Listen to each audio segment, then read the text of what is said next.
warahmatullahi wabarakatuh. Halo sahabat perempuan, kembali lagi bersama saya Rindiani di program Pesona Wanita. Apa kabar sahabat di luar sana? Semoga kita tetap diberikan kesehatan selama menjalankan aktivitas kita sehari-hari. Amin. Sahabat perempuan perlu ketahui, hari ini adalah hari yang sangat luar biasa. Hari ini kita diterima kunjungan di kantor Kepala Kejaksaan Tinggi Provinsi Kalimantan Utara yang memang baru resmi didirikan di akhir 2024 tahun lalu, Bu ya. Tentu saja bersama narasumber yang luar biasa, sangat menginspirasi. Salah satu juga adalah perempuan panutan saya, Ibu izin. Makasih, ya. Yang pastinya adalah Kepala Kejaksaan Tinggi Provinsi Kalimantan Utara, yang tentunya juga adalah Kepala Kejaksaan pertama di Provinsi Kalimantan Utara yang merupakan seorang perempuan. Assalamualaikum Ibu. Waalaikumsalam warahmatullahi wabarakatuh. Alhamdulillah baik ya. Di tengah kesibukan, terima kasih banyak Ibu sudah menerima kunjungan kami Sama-sama. langsung di kantornya Ibu. Luar biasa. Sama-sama. Maaf menunggu agak lama. Dari pagi padat. Siap, Ibu. Sudah pasti padat ya, Bu. Dari pagi padat ya. Alhamdulillah hari ini sesuai dengan yang kita beberapa kali diskusikan ya, hari ini kita alhamdulillah bisa menjalankan program Pesona Wanita. Namanya Pesona Wanita, Bu, tentu saja narasumbernya adalah perempuan. Baik. Sri Kandi hebat, Sri Kandi Adiaksa. Amin. Yang dimana memang tema hari ini, Bu, adalah Sri Kandi Adiaksa, Oke. karir dan keluarga. Baik. Nah, mungkin udah kebayang nih dari temanya. Jadi mungkin memang kita akan lebih dalam membahas gimana sih seorang kepala kejaksaan itu bisa membagi waktunya dengan keluarga. Ini luar biasa. Pastinya nanti ya bisa menginspirasi perempuan-perempuan di luar sana juga, Ibu. Baik. Ibu izin mungkin bisa disapa sahabat perempuan Pesona Wanita Iya. terlebih dahulu. Iya. Baik, assalamualaikum warahmatullahi wabarakatuh. Salam sehat bahagia untuk sahabat perempuan di acara Pesona Wanita. Iya. Merupakan satu kebahagiaan bagi saya pribadi dan alhamdulillah ini merupakan kebanggaan juga bagi institusi di Kejaksaan Tinggi Kalimantan Utara. Ya. Saya menjabat sebagai Kepala Kejaksaan Tinggi Kalimantan Utara, dilantik pada tanggal 29 Agustus 2024 oleh Bapak Jaksa Agung. Syukur alhamdulillah ya, Bapak Jaksa Agung memberikan amanah. Ini merupakan kali yang pertama Kepala Kejaksaan Tinggi Wanita saat ini ada 7 untuk se-Indonesia, dan saat ini yang paling banyak sekarang ini alhamdulillah Bapak Jaksa Agung memberikan kesempatan pada kami para kaum wanita. Syukur alhamdulillah dan terima kasih untuk pimpinan tertinggi kami ya. Ada 7 wanita yang dipercaya untuk menjadi komandan di Kejaksaan Tinggi gitu ya. Ya alhamdulillah ya.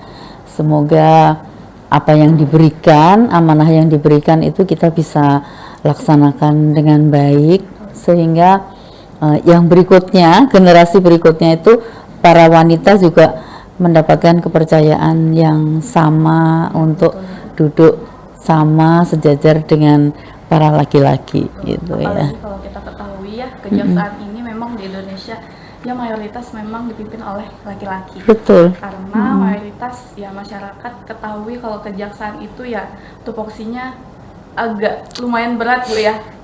Menindak Lumayan serem gitu ya.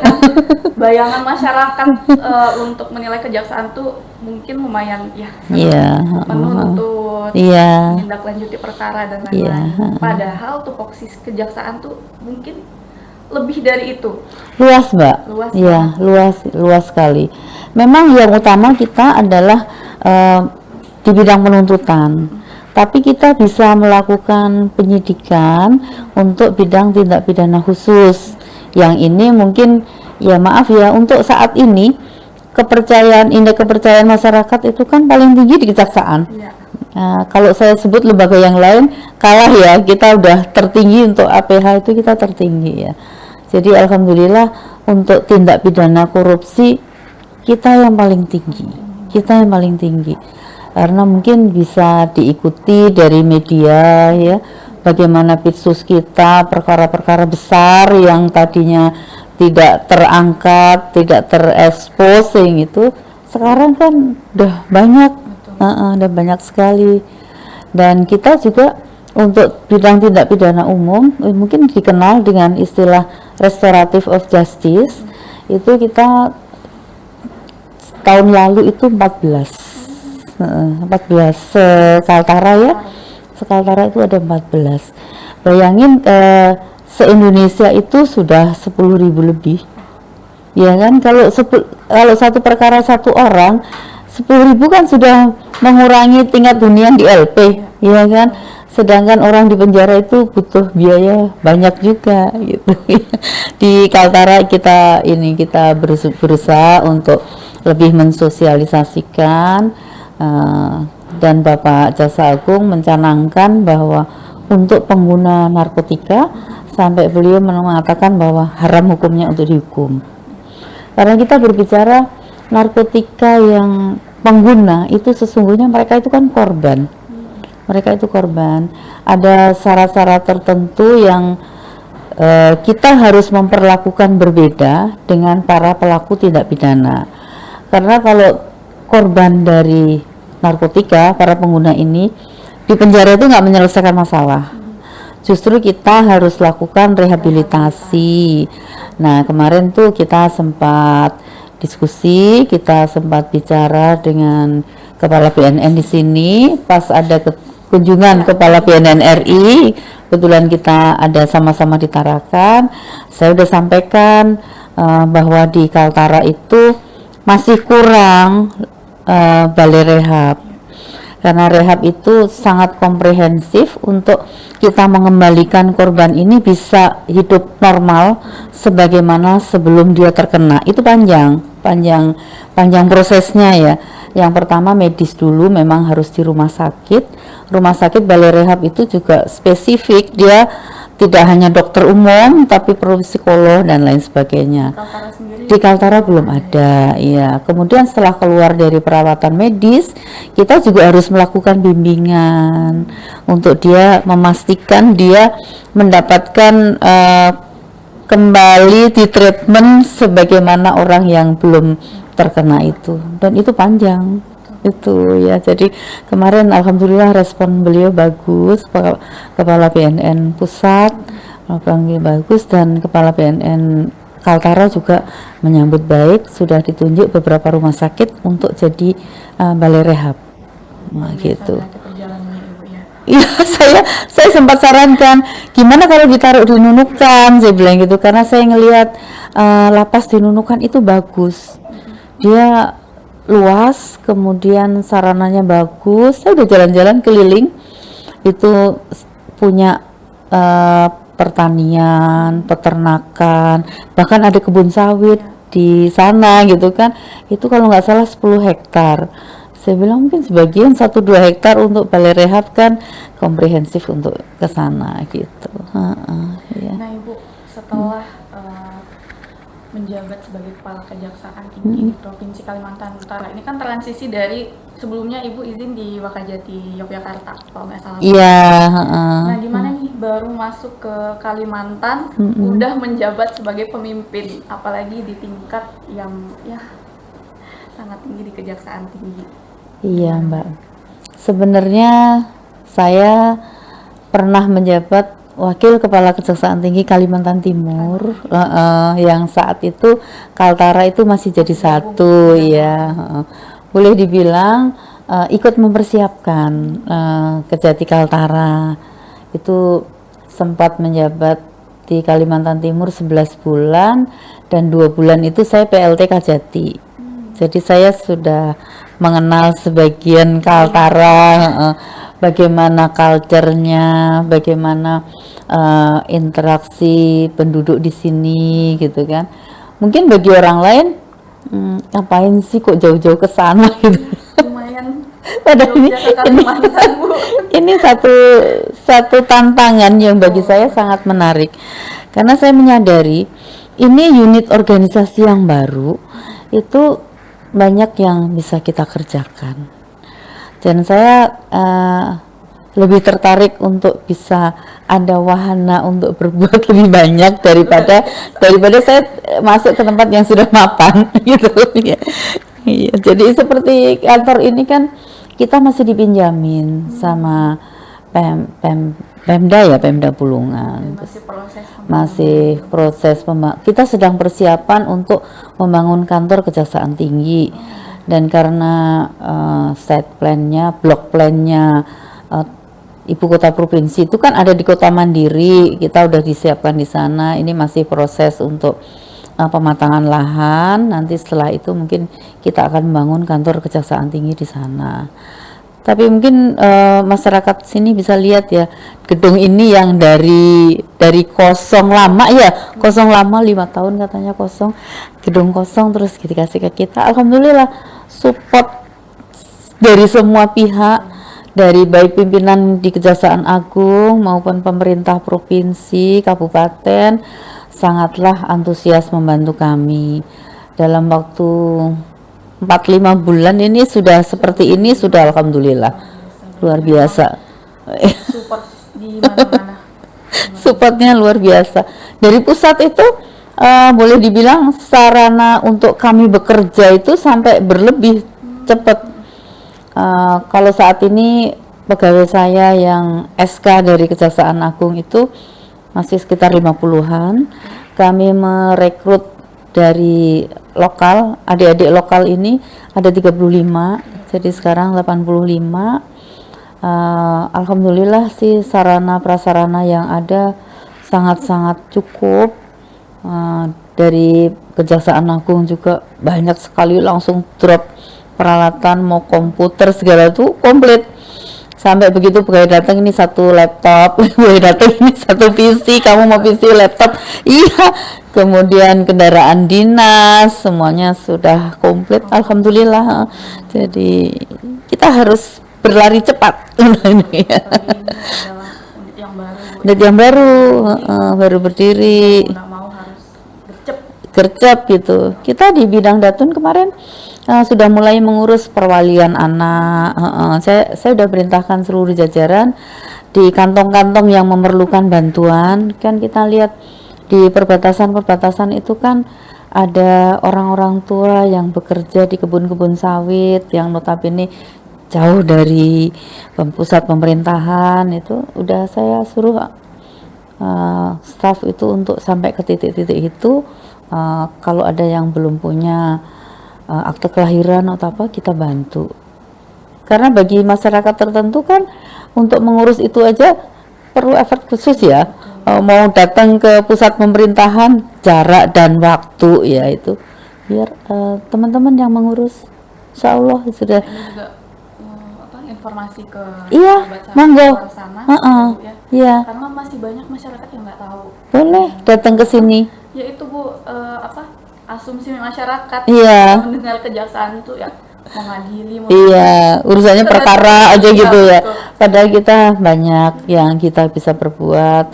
Di sini ada pengacara negara bidang Datun ya. Kalau ada pekerjaan-pekerjaan pemerintah, proyek-proyek pembangunan, kita bisa dampingi. Dan tidak hanya itu, diminta ataupun tidak, kita bisa memberikan pendapat hukum. Itu bisa kita layani. Ya memang belum banyak anggota, tapi kita datang ke sini itu yang baru datang pertama itu Kajati, Wakajati dan pejabat utama. Staf belum ada. Belum ada. Berarti memang merintis semua dari nol. Ya, saya bilang maaf ya, harus mau turun dulu untuk bekerja sebagai asisten, ngeragap staf, sebagai koordinator, kerjakan sendiri pekerjaannya. Alhamdulillah sih proses ya, memang dianggap di tahun 2024 itu lebih fokus kepada penyiapan sarana dan prasarana kita bekerja. Insya Allah 2025 udah lari kencang lagi. Amin. Amin. Nah Ibu, ini kan bisa dibilang momen ini adalah di mana pemimpin Kejati itu terbanyak Bu ya, perempuan. Ada 7 Kejati, ada 7 seorang ya. perempuan. Iya. Nah, tentunya ibu sendiri nih yang memang bukan dari daerah Kalimantan, Iya, pastinya harus jauh dari keluarga. iya. Nah, yang kebetulan suami juga kejaksaan Bu ya. Sudah selesai sih Oh, udah Mbak. selesai. Bapak udah purna. Iya. Berarti di Kalimantan juga suami dan anak-anak mengikut ke Kalimantan? Enggak juga. Enggak ya? Karena Bapak masih banyak kegiatan di Jakarta. Ya, kalau kita selagi kita masih diberikan kesehatan, kita masih bisa berbuat itu ya. Bapak masih banyak kegiatan di Jakarta ya. Dan anak-anak sudah besar-besar semua ya. Dan juga ada yang meneruskan jejak Ada, Bu ya? ada nomor 2 ya. Nomor 2 ya. Tapi nggak di Kalimantan semua Bu? Nggak ada yang di Kalimantan, nggak ada yang di Kalimantan. Kita udah mencar-mencar ya. Anak saya yang jaksa itu kemarin, jaksa pertama di Bintan, Kepulauan Riau. Sekarang udah pindah ke Bandung. Iya. Jadi gimana nih? Menjalin komunikasinya berarti semua lewat by phone Bu ya? Sudah biasa dari kecil. Dari kecil. Jadi kebetulan profesi saya sama suami kan sama-sama jaksa. Yang ketika kita berkarir di jabatan struktural itu nggak mungkin satu kantor, nggak mungkin satu kota gitu ya, tapi ya Kota Bu ya? bisa kota. Yang paling deket itu ketika saya tugas di Jakarta 2 kali masa jabatan sebagai inspektur muda itu di Kejaksaan Agung. Posisi suami waktu itu Kepala Kejaksaan Tinggi Kepulauan Riau. Itu saya anggap nggak masalah, deket lah. Bagi saya tuh Kepulauan Riau tuh deket karena ukuran kita bekerja itu yang penting di situ ada bandara. Di ibu kota provinsi ada bandara gitu, jadi saya menganggap enjoy aja, biasa aja gitu. Itu kemudian Bapak sempat menjadi Kepala Kejaksaan Tinggi Jawa Tengah, saya posisi di Kejaksaan Tinggi DKI Jakarta gitu. Luar biasa memang, berarti dari anak-anak ibu masih kecil Iya, udah sering ditinggal iya. ya? Dan kita sudah membangun komitmen dari kecil. Anak saya tuh 3, nomor 1 perempuan, 2 laki-laki. Mereka yang paling besar waktu itu SMP, yang 2 adiknya masih SD, sudah bisa mengambil keputusan bersama nih. Mereka bertiga tuh kompak. Kita tinggal di sini, mama papa boleh kerja kemana aja. Iya, jadi anak saya yang paling besar baru SMP. Iya, udah statement, mereka kompak dan mereka ketika dalam tanda kutip netizen ya. Netizen ada yang bilang, kamu di sini sama siapa, mamahmu di mana, papahmu di mana. Anak saya paling kecil kelas 1 SD itu sudah bisa ngomong, mama papa itu bekerja buat kita. Jadi nggak masalah. Si kecil waktu itu masih SD. Sekarang sih udah S2 dia ya, jadi dia lagi belajar S2, udah mau nikah si kecil. Itu udah bisa bilang begitu, dan dia marah kalau ada orang ini, karena dia merasakan orang tua itu bekerja buat mereka dan kita deket, bonding kita deket. Kuncinya bonding kita deket. Saya tuh dari mereka bayi, saya tuh bisa nyetir sambil mangku anak. Kebayang nggak? Udah punya putra belum? Belum. Iya. Tak kasih clue-nya ya. Saya tuh bisa nyetir sambil mangku si baby, karena kalau dia lagi pengen nempel sama mamahnya, ya udah saya pangku. Dan bagi saya kan tinggal di Jakarta, jalanan macet itu justru membantu saya untuk nyetir sambil mangku tuh nggak masalah, kan pelan-pelan jadinya. Itu si bungsu ya. Bisa multitasking gitu ya. Dan sudah terbiasa kalau hari Jumat saatnya senam gitu kan, dia biasa ngantar bawa si kecil. Mereka nanti mengenal lingkungan, terus mengajari mereka bersosialisasi gitu ya. Nah dari situ mulai paham, oh begini tugasnya mama papa. Iya, dia bangga, dia bisa cerita begini, mama kalau pagi saya anterin anak-anak sekolah, terus kita harus berpelukan di depan pintu kelas. Iya, jadi itu ritual dia yang menentukan. Saya harus pakai baju dinas, saya harus mengantar dia sampai depan pintu kelas supaya bisa dilihat gurunya, ini mamahku, dan dia mengatakan itu mamah-mamah yang nungguin teman-temannya itu, mereka kan nggak kerja, mamahku komandan katanya gitu. Jadi satu kebanggaan ya Bu ya. Iya, saya harus berangkat lebih pagi, harus siap lebih pagi supaya saya bisa mengantarkan anak saya sekolah. Iya, itu. Jadi dia sampai terharu saya sama si yang bungsu itu. Dia bawa foto saya bersama Forkopimda waktu itu ini, terus mamahku komandan gitu. Dipamerin ke Iya, teman-temannya Bu. iya, ditaruh di bukunya. Apalagi kalau Mamaku udah komandan. mamanya tampil di TV. Mamaku tuh. Dulu sempat ini satu posisi saya Kasubdit pada Jamdatun kan. Jadi saya harus sidang di MK gitu kan. Itu sampai dia tahu kalau mamahnya lagi sidang di MK tuh kan ada TV MK ya. Terus kasih tahu teman-temannya. Terus mama-mama yang lain tuh ngeliat gitu. Oh, Mama Akbar si bungsu namanya Akbar. Mama Akbar lagi sidang di MK gitu. Sidang di MK kan keren ya, semuanya tertib gitu kan, jadi di TV tuh dilihat juga enak gitu. Dan si bungsu udah terbiasa kalau ada kegiatan Forkopimda yang di hari libur dia ikut. Tapi saya nggak sangka yang masuk kejaksaan bukan dia tapi yang nomor 2. Iya, kalau yang nomor 1 tuh perempuan, dia hanya ingin jadi dokter. Dokter, dia nggak pernah daftar fakultas lain. Saya hanya ingin jadi dokter. Alhamdulillah sekarang udah baru selesai spesialis dermatologi, venerologi, and estetika. Keren banget. Berarti rencana mau buka praktek sendiri. Iyalah, nggak mau juga jadi pegawai negeri. Aku mau praktek sendiri, mama gitu. Iya, iya. Perempuan kan kalau udah jadi dokter kan kita tenang ya kan, punya anak perempuan jadi dokter itu. Anak-anaknya, wah keren banget. Nah, ini yang harus dipertanyakan nih Bu, itu gimana caranya tuh sampai anak-anaknya udah besar-besar, punya karir yang luar biasa, padahal di masa kecilnya ya sering ditinggal, ya kan?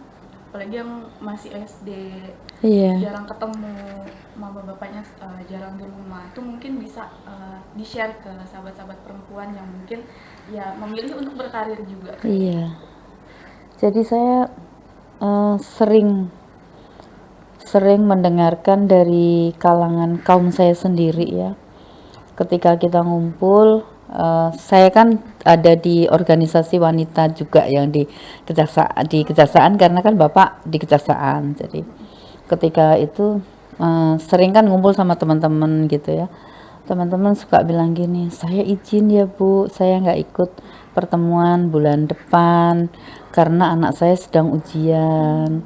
Teman-teman bilang, kalau anak saya ujian, kalau mamahnya nggak nungguin, dia nggak mau makan, nggak mau belajar, nggak apa gitu kan. Saya jadi bukan mau menjawab ekstrim ya, tapi saya bersyukur, sangat bersyukur karena anak-anak saya itu belajar berkegiatan tidak harus diperintah, tapi dengan kesadaran sendiri. Sampai mereka memilih, mama aku mau les tambahan di sini, itu mereka yang memilih. Saya kan kurang update ya, tapi kalau di sekolah anak-anak saya selalu menjadi dewan penasihat komite. Jadi saya selalu dekat dengan kepala sekolah, dengan guru pembimbing, dengan guru-guru mereka, itu saya intens komunikasi gitu.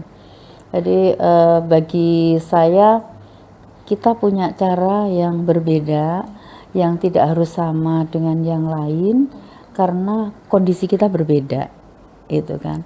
Jadi dalam berkeluarga itu jangan diukur keluarga A modelnya begini, itu jangan digeneralisir. Orang tua punya pola asuh. Iya, pola asuh sendiri, iya. Dan saya meskipun tinggal anak-anak, saya punya cara untuk memanage rumah tangga saya dengan cara saya juga berbagi dengan anak-anak orang lain. Jadi saya punya anak-anak asuh yang mereka mengasuh anak saya tapi sambil kuliah. Iya, jadi ya alhamdulillah sih udah ada 3 yang selesai S1 dengan mengasuh anak saya. Jadi kita sudah punya 3. Saya punya 3 orang anak asuh Anak asuh yang mengasuh S1, ya udah lulus S1 sampai mereka menikah. Jadi ikut saya tuh ada yang 13 tahun, 9 tahun. Eh, Lama lah sampai selesai S1. Rata-rata mereka dari keluarga yang mungkin nggak mampu untuk kuliah dan ikut kami dengan komitmen dia sambil kuliah. Jadi yang mendampingi anak saya tidak sekedar asisten rumah tangga yang tidak berpendidikan kan gitu. Jadi yang mengasuh anak-anak saya itu juga sarjana itu sambil mereka kuliah gitu kan. Ibu masih butuh anak asuh. Oh, sedih ya, Bu. Sekarang sudah selesai semua kan anak-anak. Ya udah yang 2 lagi ngambil S2 di UGM. Iya, ya. Nah, Ibu enggak apa ya? Ini jauh-jauhan semua nih. Mm-mm. Ada nggak sih kadang kangen rumah, suasana rumah, kangen anak-anak? Sebenarnya nggak jauh ya, karena saya punya kesempatan nggak pulang ke rumah anak dan cucu itu maksimal 3 minggu, lebih sering 2 minggu, kadang tiap minggu. Ya. Sering bolak-balik, sering ketemu aja sama anak-anak. Iya, kalau nggak sempat pulang bapak yang kesini, kalau nggak sempat pulang kadang anak kesini gitu. Kalau saya bilang mama capek gitu, ya udah mama di situ nanti kita dateng gitu, udah biasa gitu. Biasa. Walaupun jauh ya, Bu ya. Iya. Tetap bondingnya erat banget. Iya, bapak kok kesini udah punya teman-teman main tenis di sini. Iya, iya, karena di sini kan belum ada apa ya tempat wisata juga belum, hiburan apa gitu. Paling bapak kalau kesini main tenis pagi sama teman-teman di situ, kalau nggak sore. Ini. Makanya tadi sempat ngobrol juga tuh sama pegawai-pegawainya. Mm-mm.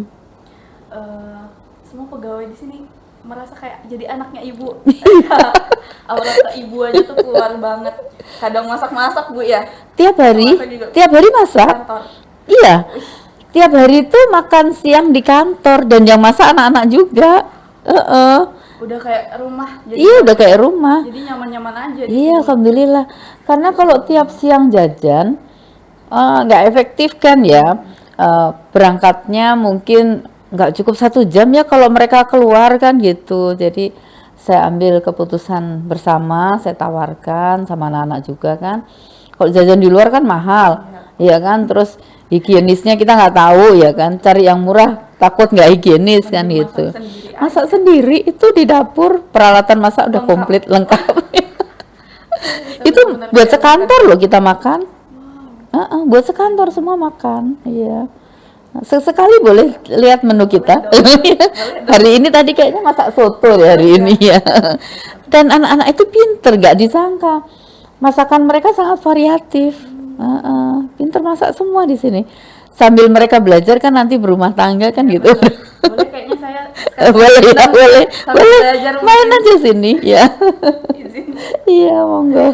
Nah, Ibu, luar biasa ya berarti perjalanannya Ibu mulai dari di daerah Jawa sudah masuk di Kejaksaan sampai di Kalimantan.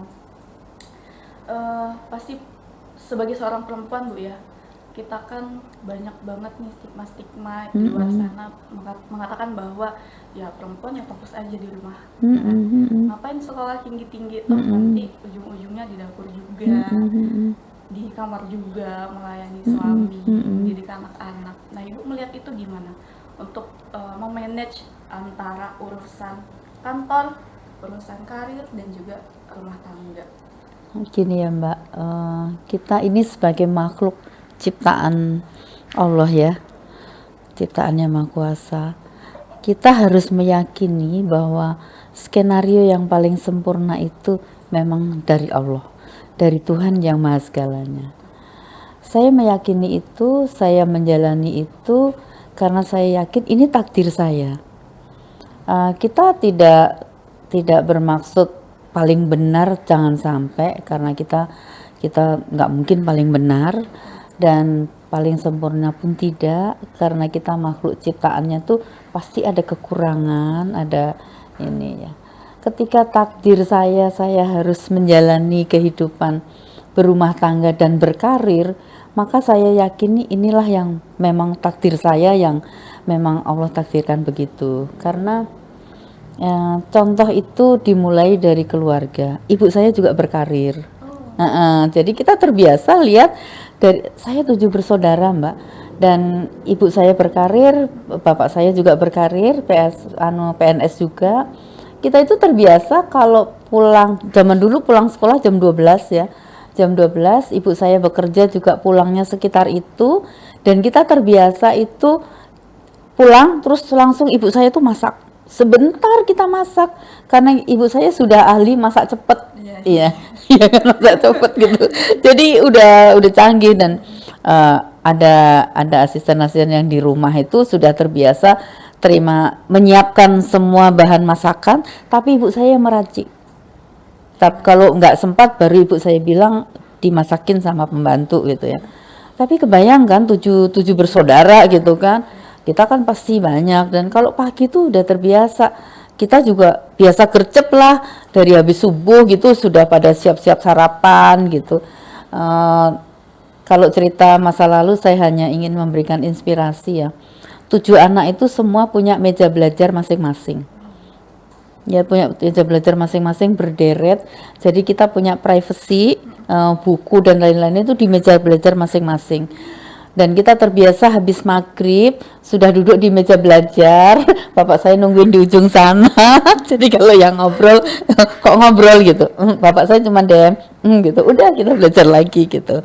Gitu ya. Jadi alhamdulillah sih kami dari 7 bersaudara itu alumninya Gajah Mada, Undip gitu loh. Jadi Memang berpengaruh pola iya, pola didik ya itu yang sehingga membentuk. iya, saya belajar dari orang tua saya gitu ya. Dan apalagi untuk kondisi sekarang ya, kalau kita suami istri tidak saling mengisi, itu kan ya kalau punya suami konglomerat sih mungkin shopping-shopping aja udah selesai. Tapi kehidupan kita biasa ya, dari harus berjuang gitu kan. Kita sadari ini semua untuk keluarga gitu. Jadi sebenarnya karir itu bagi saya ya, diberikan kesempatan untuk bisa berbuat selain untuk keluarganya sendiri, kita juga bisa berbuat untuk masyarakat. Seperti sekarang di sini kan saya bersyukur, saya bahagia meskipun jauh dari keluarga, itu nggak berasa jauh karena habis subuh bapak pasti telepon. Nah, iya, itu sudah puluhan tahun begitu kita. Begitu itu. Jadi kita dengan anak-anak, dengan bapak tuh udah biasa. Dari habis subuh sudah absen, sudah bangun belum, sudah mandi belum, karena mereka harus berangkat sekolah kan paling lama ya jam 6, dan anak-anak tuh ke sekolah tuh berangkat jam segitu tuh sudah punya bekal makanan untuk dimakan di sekolah. Kita nggak biasakan jajan. Jadi udah biasa tim di rumah itu udah kompak. Kita Sendiri. masak jam 4 pagi, kita dapur kita sudah menyala. Itu konsisten itu dari anak-anak kecil. Itulah pentingnya berarti Bu ya, mencari calon yang tepat. Itu juga faktor Bu ya. Iya. Berarti memang peran suami juga sangat mendukung. Sangat Mbak, sangat. Kalau suami saya nggak mendukung, mungkin udah berapa kali saya tuh udah ya Pak, aku keluar dari struktural gitu loh. Terakhir kemarin tuh saya mengalami kecelakaan ya, karena saya goes kan gitu. Saya merasa udah berapa lama nih nanti sembuh gitu kan. Tapi bapak tetap support banget, dan bapak punya keyakinan saya bisa, saya punya kemampuan gitu, selalu support gitu. Dan alhamdulillah sepanjang karir itu pimpinan kami di kejaksaan itu juga bagi saya tuh sangat mengerti kondisi kita ya.